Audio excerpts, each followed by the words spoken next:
Cheer Live Up crew. So this is the sheds, farms and accommodation part of the Outback experience. Most of the sheds up in Queensland are designed pretty much like this, all open area.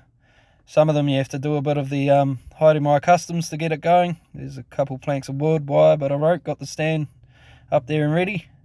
But yeah, most of the sheds are open like this just because it's so bloody hot. You wouldn't want walls on it. You'd bloody cook like a roast chook in the oven, I guess. Most of the sheds out here were camp out, usually from a week to maybe a month. I don't think there were many sheds that we done that were more than a month. But yeah, your team becomes your second family away from home. The weather was pretty much like this the whole time I was up there. I think it rained maybe twice. And yeah, so you're looking at 28 degrees plus. I think we only had a couple of weeks where it was high 30s and that. And yeah, she's getting a bit hard for me anyway. I'm not used to that kind of heat. So yeah, finished up before it got too hot for me. But yeah, hats off to the fellas that do it during the bloody summer in the Outback. I don't know how you do it. Bloody 45 degrees outside. I could only imagine how hot it gets in the shed. So hats off to you fellas. Most places don't have service, so you get the good old mud maps to head out to your shed, because yeah, Google Maps just ain't working out there. So yeah, this was last year. This is a shed called Mount Victoria. I think they've made a few changes. I didn't go back there to the shed this year. Another team went there, but yeah, here's a walkthrough of that shed and a couple others.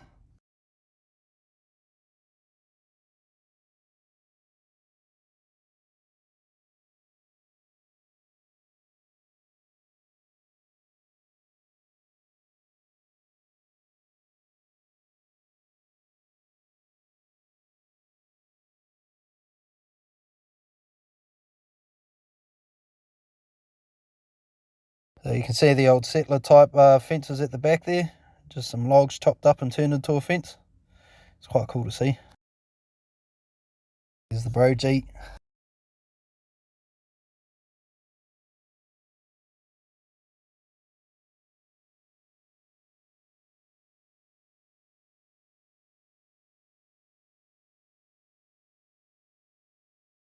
As you'll see with most of these sheds, they're functional, not fancy. So yeah, if you're one of those shearers that like to nitpick at every little detail and say this ain't good, yeah, you'll find Queensland probably isn't the place for you. It's up and ready for work, and that's it. Yeah, these wethers here, you'll notice they're quite jumpy. These poor buggers are actually hunted by dingoes at night, so yeah, they're pretty alert and quick to get away from anything trying to touch them. They don't play around.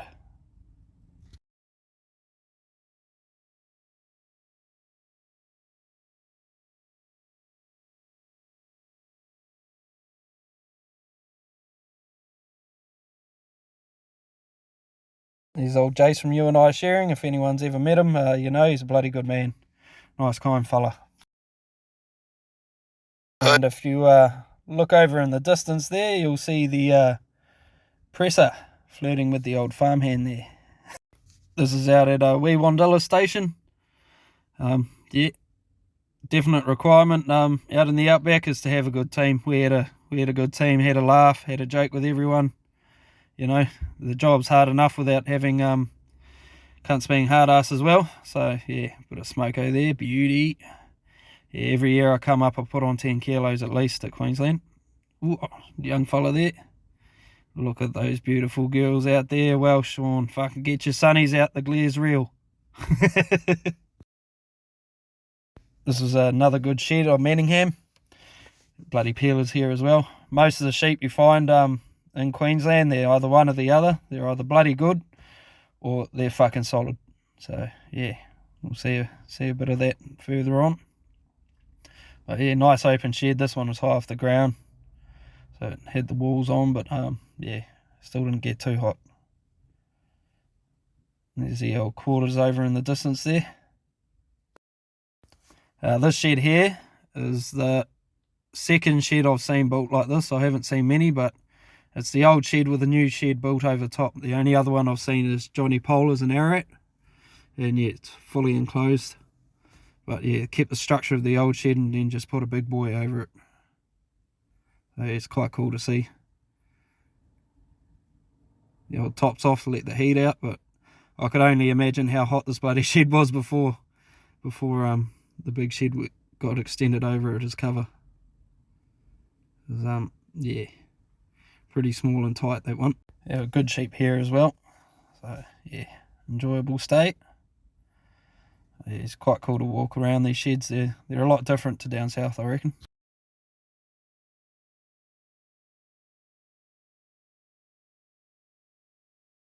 Nice and early, see the beautiful sunrise out the window there. Old Reggie, the team mascot.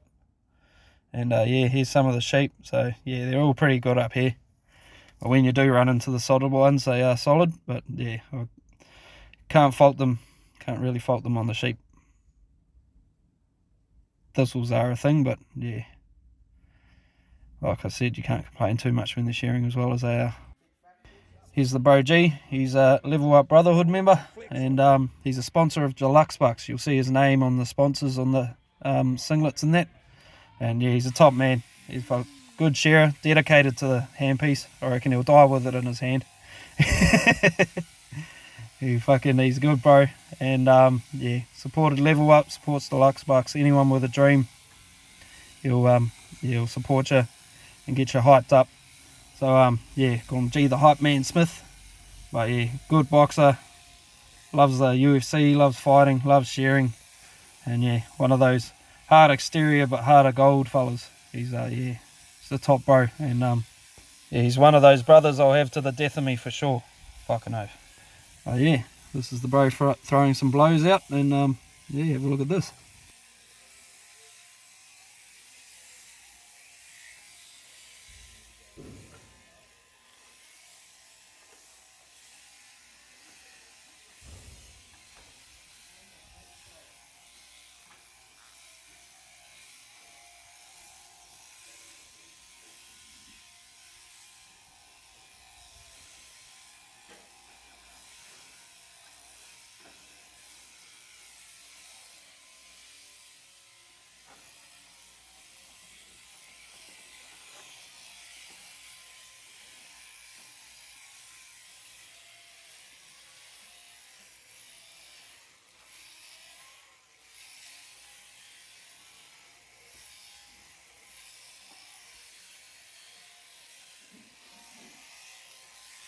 Fuck these, you got 4 spots on me.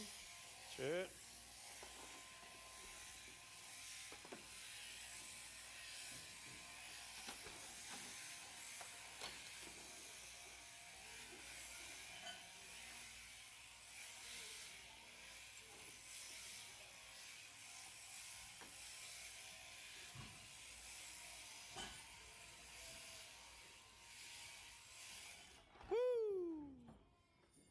Queensland, baby.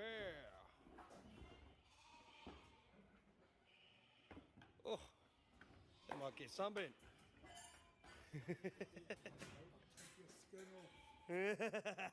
This was one of the kind of rougher sheds. As you can see, all the heads are moving. These fucking poor things had lice for days. So yeah, never seen such itchy sheep, but yeah.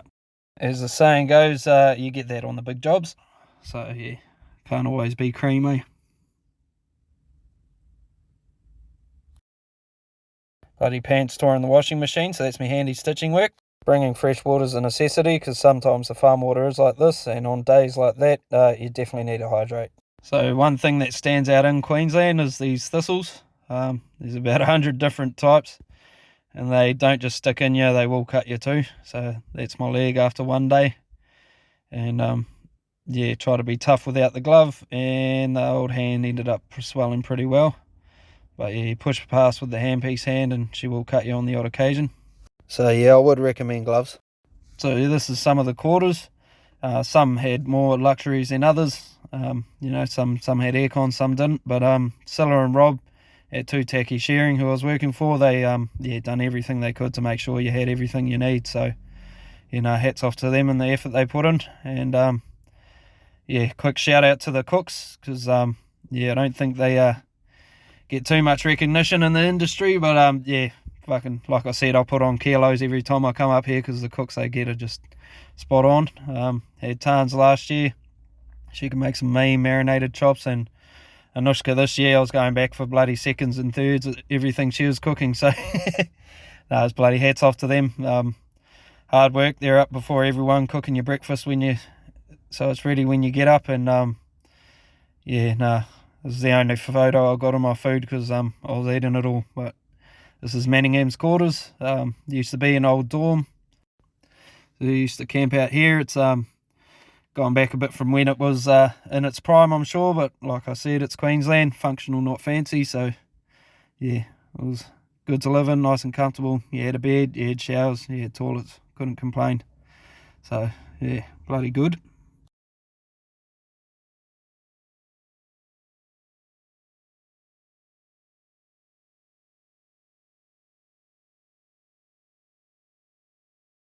This is where you Wandella, so it was a bit fancier. You had your aircon and your fridge there.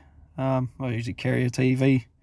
Some of the bros have Starlink and that these days, so you can get a bit of internet. The bro Shane Chase had us hooked up with that.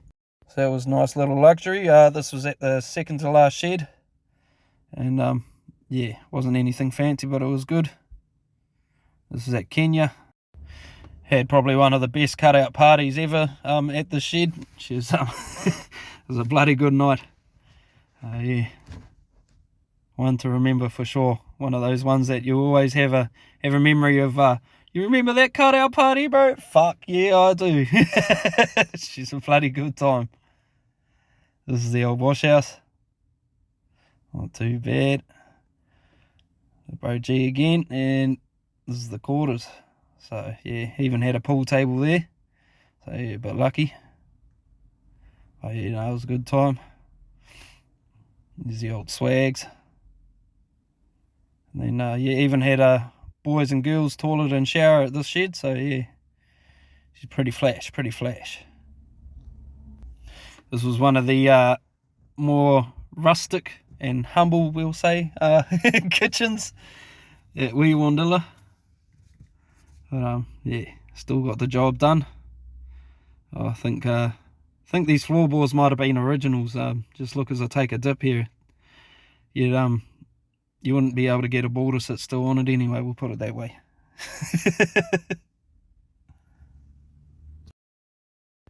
Here's that second to last shed. Bit of a raised shower there, but yeah, nice hot water at all of them. All have flushing toilets, no long drops and that, so yeah, she's pretty good all round. Yeah, some had donkey water heating systems, but as long as we remembered to keep the fire stacked up and going, you had unlimited hot water, so can't complain with that at all. This is out at Arno. Once again, got the nice flushing toilets. The 1, 2. Yeah, you usually always finding frogs either up in the top there or down in the bottom under the rim. When you flush, the old frog will pop down. This is the showers. This is one of the more, once again, rustic showers, I like to say. But yeah, no, good heating, good water. They yeah, go a lot better than they look anyway. And there's the old washing machine, kept the old work gears going. Oh yeah, no, bloody good. Here's some old rustic showers, and old Reggie boy again. And so this is connected to a donkey system. So this is what a donkey system looks like. So it's pretty much just a barrel that water keeps going into, and you feed a fire underneath it, heating it. And yeah, as long as you keep that fire going, you got hot water for days. It's bloody good. Nice hot warm shower, like just beautiful temperature. Just a little Outback story for you. This steel wall here on the toilet block, it used to be a concrete wall like the others that you'll see soon, but a donkey actually exploded and blew a hole in it. So you can see how thick the wall is, so you can just imagine what kind of pressure's needed to blow a hole through that. She's pretty solid. But yeah, what happens is when the water gets blocked off, sometimes an old fella told me sometimes silt builds up in it and blocks the water from actually getting into it. Once the fire hits it, it pretty much just turns into a giant steam bomb. And yeah, unfortunately for the wall there, it yeah, just punched a massive hole in it. And I'm about to go stand right where apparently it was, somewhere around there. and apparently from the explosion, it actually threw a log up through that kitchen window over there. I'm about to zoom in on it. So a lot of force. Here's a little camp we set up one weekend. Just got a little powered site. Got a team of us. Got gazebo, tarps and everything like that. Set up camp and chilled for the weekend. It wasn't really until night time that we realised how out of place we probably looked, because you can see all the caravans here. So these are all grey nomads. The only people that seem to come out to the Outback really are the shed workers, cowboys and that, and the grey nomads, the old fellas roaming in their caravans. And they got some pretty flash ones, and yeah, that's us there. Flash ass. Yeah, no, she was a cosy little spot for the weekend. Had a good time. And yeah, there you go, team. Hey, I'm about to go level up. I cannot settle for nothing. I never been regular. Always knew I could do better. I finally